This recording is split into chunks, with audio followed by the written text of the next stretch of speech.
Were you surprised that this happened? Did you expect the commutation?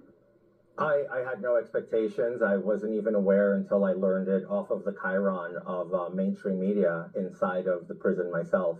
I had just been released from segregated isolation after 41 days for absolute no valid reason other than retaliatory warden.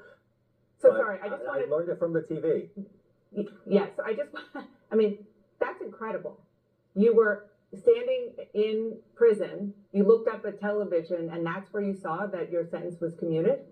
More like I didn't see it. Other inmates saw it and called me over to see it. I was not in the room at the time, and then I made my way to see it. I called my family, and they told me it had happened, but I was not aware. It was surprised.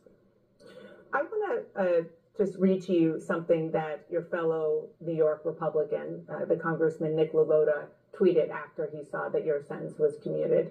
He said, George Santos didn't merely lie, he stole millions, frauded an election, and his crimes, for which he pled guilty, warrant more than a 3-month sentence.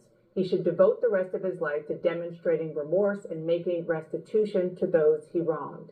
Another New York Republican, Congressman Andrew Garbarino, who is part of the ethics committee, at least he was when they were investigating you, said your victims haven't been made whole, and that, quote, he has shown no remorse. The less than 3 months that he spent in prison is not justice.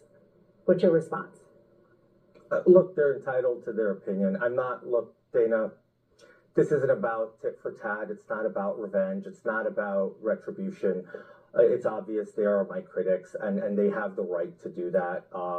And they have the right to say whatever they're saying. I'm not going to sit here and go on my former colleagues, Lalotta and Garbarino. It's just, that's not what it's about for me.